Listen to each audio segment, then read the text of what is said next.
Welcome to another episode of Sound Connections. We sat down today with Scott Adams, and it was great talking to a voice of the UCF football team, female women's basketball team, baseball team. You have heard him more often than not, and you're going to hear him again on this episode of Sound Connections. Welcome to another episode of Sound Connections. We are here with Scott Adams, voice for the UCF Knights, or one of many voices. I would say not the voice. I am voice. I am a voice amongst a collection of voices for UCF Athletics. Yes, Mark Daniels is the voice of UCF Athletics. Yes, for 25 years, 26 years. Well, a very prominent voice for the UCF Knights. Hey, thanks, Pat. That's nice. Of course. So I want to start off first by just kind of asking you kind of how you got into this racket. How did you get into your UCF? This is a university on the rise in all things collegiate sports, which is awesome. On the rise, all things, one of the best doctoral programs for multiple academic fields, like just a engineering university for 20 plus years. Just a university on the rise in general. But how did you become attached to this? How did you get in this position? I am a proud UCF alum. Love it. From how old am I now? Let's see. Count the one. Oh, well, this will be year 20 now for UCF Athletics in a variety of capacities. But I was a graduate of the University of Central Florida. Went to school for radio, television in the school, Nicholson School of Communications, many moons ago. And so prior to that, in high school, I was always a big radio guy. I got teased incessantly because they would say, "Oh, Scott, you're a 18-year-old trapped in a 30-year-old's body," because I listened to as much talk radio as I did growing up. And so I was always a huge sports fan. And so I took that fandom and then was able to try to focus it. Well, what am I going to do with this? So the radio television track and the broadcast journalism track was something that was interesting for me. So that's what I ended up pursuing. And from graduating at UCF, I then went and interned at our local sports radio station that was the flagship of UCF Athletics. That was kind of at least the shoe-in, the where you kick the door open slightly. And 2002 was my first year with our UCF Athletics broadcast. So you've seen vast parallels from 2002 to now what's coming up to the 21-22 season year. What would you say is the biggest difference from then to now? In regards to the way we consume sports, let's start in media. Let's start there, and then we can talk about the rise of what is going to be a UCF dynasty as far as collegiate football goes. I like that dynasty. Look at that, Pat. Well, I would say that the advent of social media has changed the landscape completely. That was not something that I was a part of up until, what would we say, probably 2006, 7, maybe, where it started to really rise. It could be even a little bit earlier than that. 2004, 2005, I think I got my MySpace account. I was going to say, you had the MySpace, and then Facebook Friendster came onto the onto the scene. So and you've started to see now the animal, the monster, the machine that is social media, and in sports is obviously that it is a huge factor. Not just for your players on the field, but for your teams and for your organizations getting their messages out. But at the same time, the amount of constant messaging going back and forth, and that is also heightened now for a lot of athletes, the pressure that builds upon them from if they choose to be on social media, what that can do from a psychological standpoint, if they allow themselves to get into that stratosphere, that can have an adverse effect. So I think social media has been a huge, it's been advantageous, but there's also been detriments. Yeah, of course. With it. But I think that, to me, over the past 20 years has been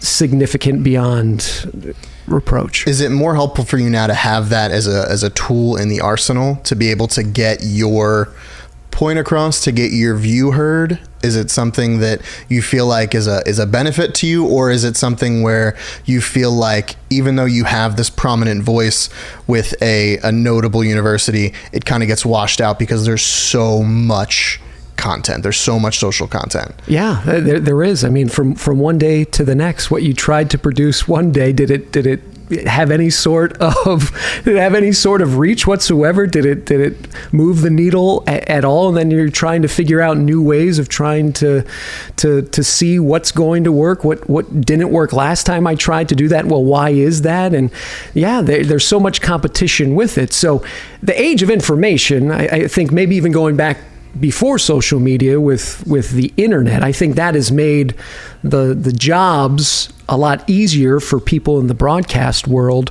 for consumption of what then they can go and speak about. So you're going and you're following your favorite player. Let's say you're working for, we'll use UCF as an example, and you want to try to get some insight, or at least coming up to a game week and certain things that are being messaged across. You wouldn't have been able to do that, 20 years ago by any means. You would have had to be on the practice field day in and day out. Right now, you can go at the end of the day to get a press conference because it lives online, and you can see exactly what the player said, what the coach said. Then you can take that and then be able to incorporate that back into your broadcast later that weekend, perhaps, or if you've got a pregame show that you're preparing for, to build on that. You've got all this content now. You've got all this information now that you can then recycle basically and put back out there. So that has also been a huge benefit, at least for a broadcaster, whereas before you'd have to have kind of inside ties or be able to go to practice day in and day out. And that's time consumption. It seems very exhausting. Yes, yeah. It is. And plus in this Florida sun, you're going to get just beat up. That's a hard pass. Summer practice sounds like a miserable time for players. You don't want 2-a-days, Pat? No? Okay. I'm going to pass. Right. I like AC. I'm a big fan of that. If we're going to talk about major inventions, air conditioning is... I concur. One of my favorites. Yeah, I'm pretty pro AC. It's on my platform. Yeah. 2022. Pro AC. Yeah. Vote Scott. As someone who's a sideline reporter, as someone who's on the field, you're in it, does the crowd make a difference? Without question. Last year, stepping into Dowdy Ficklin Stadium, home of the East Carolina Pirates, which, by the way, is Greenville, North Carolina, for those scoring at home. I've been there way too many times. I can tell you how to get there from here. It was one of the most eerie settings that you will ever see, because they were only allowing family members of the players from East Carolina, and there were some from UCF, but you'd look up, you're on the sidelines, and you'd look up, and it is barren. And there's absolutely no noise factor whatsoever. So you, as a team, the opposition coming on the road, thinking hostile territory, and you've got none of that whatsoever. It's just a practice field. There is something about fans in the stadium that gets your motor running, without question. Even for entertainers beyond sports, I wouldn't call it actors and actresses because there's a closed, confined settings. But a comedian, musicians, having the ability to play off of that, or at least get your adrenaline running, that is real. And that's not something that you can duplicate by just putting some sort of sound during practice. Nothing duplicates real world happenings, experience, or in this case, real world fans in the stands. So I have to ask, what is your favorite sport to kind of like analyze and be in the moment? Do you have one, or is it different from sport to sport? Basketball has always been my first love. Okay. And for for a basketball game, and if you're doing the play-by-play for something like that, be it on TV or on the radio, it's just nonstop, constant action. In football, you've got down periods. So between plays, well, I should say our former coach, who has now moved on, there was not a lot of stoppage time in between plays. So there was that constant action. But for the most part, in football, you're always going to have a certain amount of time in between, where in basketball, it's just constant.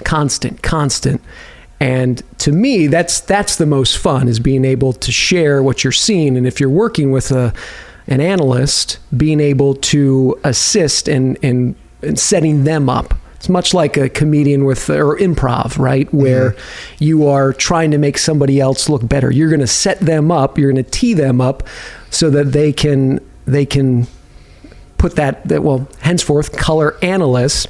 You're painting the picture and they're coloring it in, right? So for me, it's basketball. But saying that, there is nothing like a game day on a Saturday in college football where it is just the pageantry leading up to the game. Let's say it's a night game, 7 o'clock from the bounce house in East Orlando, and you're tailgating all day. In the broadcaster's view of things, there's a long pregame show 2 hours in advance. And so you've been prepping for that all week. And then you've got the game itself, which could go 3.5 hours. But there's nothing like that environment that you can compare it to. So I love doing college basketball, but football game days, as long as they are, still, there's nothing that replicates it. So what was one of the coolest things that you've gotten to witness as a broadcaster and sports fan in real time? Ooh, there's quite a few. Now, let me rephrase that, because having worked now in sports long enough and being able to see athletes celebrate, and especially things that may have occurred earlier in the season, and the ascension, and let's say they get to a championship game, regardless of the sport. So if it's women's basketball, or if it's men's basketball, or if it's football, or even softball, being able to see what athletes have put in throughout the course of the year, and then maybe get to a tournament, the end of the year tournament, and then get that final chapter, that the glory, to me is really, from a humanistic standpoint, is really interesting and rewarding to see, especially if you have followed the team throughout the entire course of the season. So I could tell you about games that UCF has won, going on the road in Albuquerque, New Mexico, in the pit for men's basketball many years ago, and them having this incredible non-conference victory that I was able to see, or watching them beat the Yukon Huskies in the Bahamas the year after the Huskies had won the national title game. And Marcus Jordan and Keith Clanton, who are on that team, were a great squad back in the early 2010s. I guess, is that how we call them now? 2010s? Yeah, I think they're the 10s, yeah. Yeah, you had the early 2000s, early 2010s. I mean, that was an incredible moment, and that's an incredible moment in UCF basketball history. And even with football, some of the wins the past several years, especially the undefeated squad that went in 2017, and then how they were able to carry that into 2018 with, by the way, with a brand new head coaching staff who was able to sell what they were preaching, and those guys buying into it, even though they had a lot of talent. But to me, it's watching these kids be able to grow throughout the course of the year. And it might sound cliche, but it's real when you're around people, when you're around the programs, when you're around the athletes, and you see maybe certain small struggles that have happened within a game, and then being able to overcome that and win that game, and then win the next game. There's just, the trajectory, and watching it real time is extremely gratifying. That's awesome. Yeah. I'm sure, especially those kids that come in and have so much work to do to get through to the point where they're seeing the field consistently, putting in the hours. And I think this is something that's underrated in college sports, is that not only are these kids working out daily, if not twice or 3 times. They're also studying, they're going to class, they're practicing, they're human beings. Like, they need time to sleep and eat, and things happen in life, and somehow they're able to put all these things together and perform. And that's why I think as a fan, you sometimes need to have more perspective like that. Remember when you were 19, 20 years old, you're going to school and you're trying to navigate through that, and you're also trying to navigate through life, and now you're trying to navigate through trying to get playing time on the field and making sure your nutrition's right, your body's right, and you're juggling all of these things. And then let's say on Saturday, you give up an interception that leads to a touchdown. And as a fan, you're mad because the opposition has scored, but you think you're mad. What do you think that cornerback who just got burnt perhaps, or it was just a missed assignment, and he's now responsible for that touchdown, how do you think he feels? So that's the type of stuff that I wish more fans would start to think about, as opposed to then jumping on social media and trying to ridicule somebody for something like that. Because are they going to be the same guy that's going to go on social media and give positive accolades for that player, for all the good things that he's done through the course of the season or for the course of the game? We're always wanting to be negative. I don't like going that path. Let's celebrate the positive, and then let's hope that somebody, if there was something that negative happened, a play, that he builds from that, right? Right. Yeah.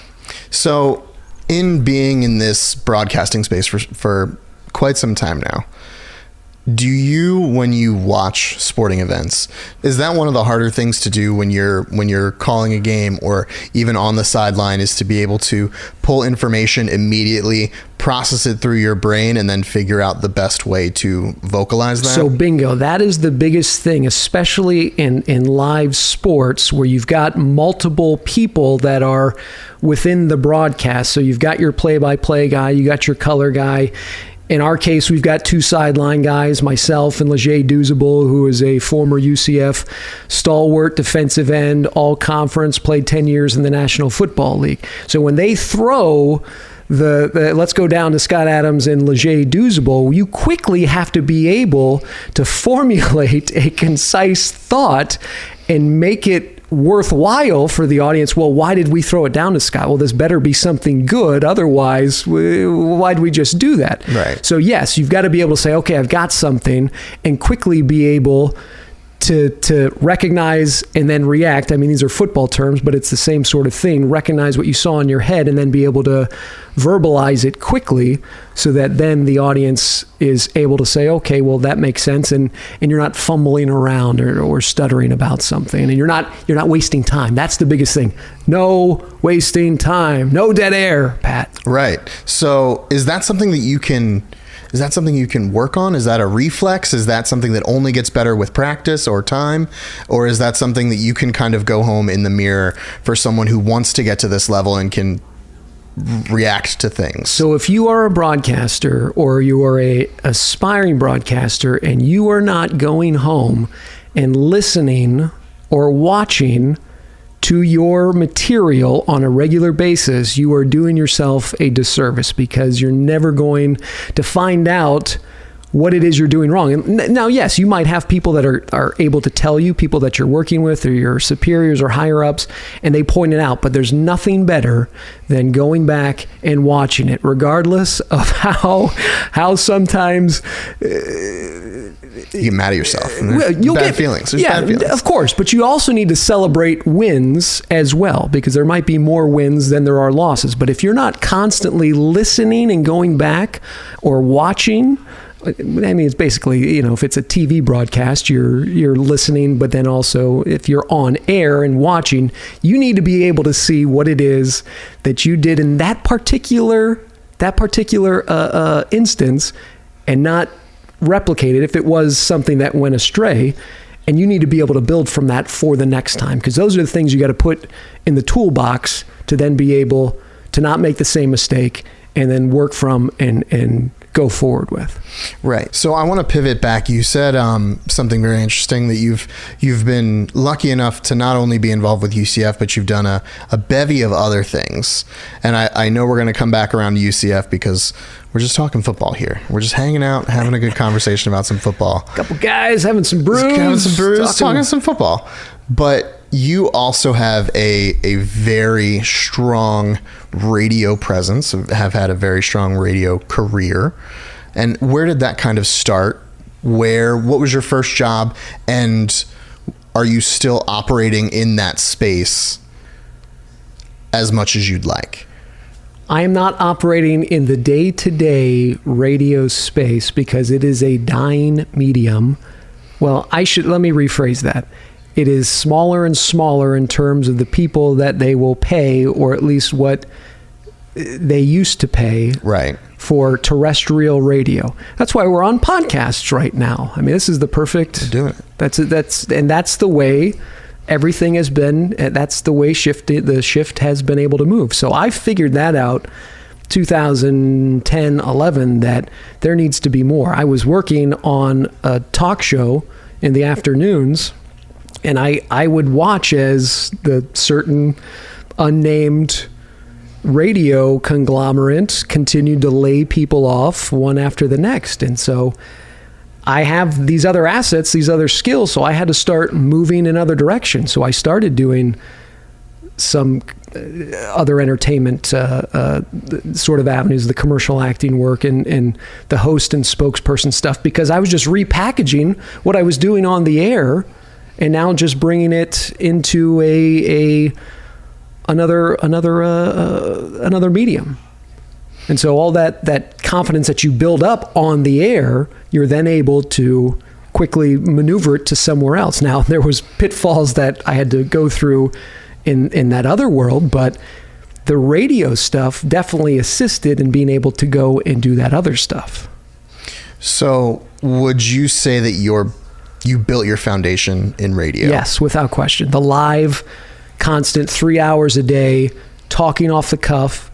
Not that it was my own show, I was just a voice on the show, but there's spontaneity that's constant, always, that you got to be quick on your feet. You got to be able to think, well, what's coming next, or what's, depending on the topic of conversation, what can be thrown into this where it makes sense? How do I add an entertainment value so that the audience will continue to listen? Without question, the live, keyword here, on air, that's where you build it, and that's where that confidence can come from. And you're also able to start figuring out how you can stretch a conversation when there's a guest that's supposed to come on and he's running behind, so you got to be able to fill time as much as not to that extent, but finding ways to fill time where if things go astray, hey, that's okay, because I know how to do this, and this in order to continue the conversations. So you took over when you started your broadcasting at UCF for a legendary voice of UCF. Oh, the stash. Yes. Jerry ONeal. Who I'd worked with since 2002. Did you feel any pressure? Did you put pressure on yourself? Was there any words of wisdom he gave to you? Can you kind of walk us through that process? Yeah, he said, don't F it up. Those are the best, right? Those are the best words of wisdom I think anyone can give. Having known Jerry for as long as I have, we did have a conversation going into the year, and he's like, you're going to do great. You know what you're doing. I'd been part of the crew for as long as I had. Now you're now going out on the road with the team, and that's doing all the stuff. You got your engineer, you got your play-by-play guy, you got your color guy, and you had Jerry, your sideline guy. So that group is traveling with each other, and that's a really tight bond that you begin to have, because you got that long broadcast that you're doing. You're preparing during the week, but you're now traveling with them. So you form these friendships that are even more strong than they were even prior to going out on the road. And that sort of camaraderie is, you can't duplicate that. It helps that everybody gets along, of course. But Jerry, I mean, that guy, because I was part of the broadcast, I listen again, it goes back to, you go back and you listen to things and you pick up on things. I'm not going to replicate the way somebody else is doing it, but they did it at a pretty high level, so it must be doing something right. Right. So that's when you start picking and saying, okay, well, that works there, that works there. And so watching Jerry for as long as I had, I mean, it was an easy transition. I shouldn't say easy. I had stuff I had to learn to do, not to do, especially when you're going into the locker room after a game. Now, it's always harder for a loss, and you're having to interview the coach. That's tough. He's not super pumped to talk after a loss. No, it's not. But again, you are part of the brand. You're trying to make them look good as possible. Right. But at the same time, you do have to ask some questions that have some poignancy to what happened during the game that might be slightly negative, but it's all about the way you spin it and phrase it to the coach. So having listened to enough post-game conversations, there's quite a few. Yes, with one of the great coaches of UCF history, George O'Leary. Sometimes those were a little, you lose a game and coach is not in the best of moods. We'll call it fiery. We'll say fiery. Right. So you got to be able to know how to tightrope and how to not walk a certain direction and ask certain questions and not other questions. So Jerry did a very good job of being able to navigate that, and I learned from that. Did you put any pressure on yourself upon starting that, or because you had already been integrated slightly and had started that process, you were kind of more ready for? Yeah, no, because I've worked with tons of coaches in the past with women's basketball and even in men's basketball, and interviewing coaches and players is something that I've been doing for as long as I have. Now, the stage is a little bit larger now that it's here with the UCF football team and the prominence that UCF football has gotten. So there is pressure, but I tend to just put that to the side. You do this long enough and you're able to start to separate. Mm-hmm. Do your job, and all that other stuff is just noise on the. I mean, you can't put that sort of pressure. If you're gonna work in this sort of business, you can't worry about stuff like that, right? So, would you say as a broadcaster, you do more listening than you do talking?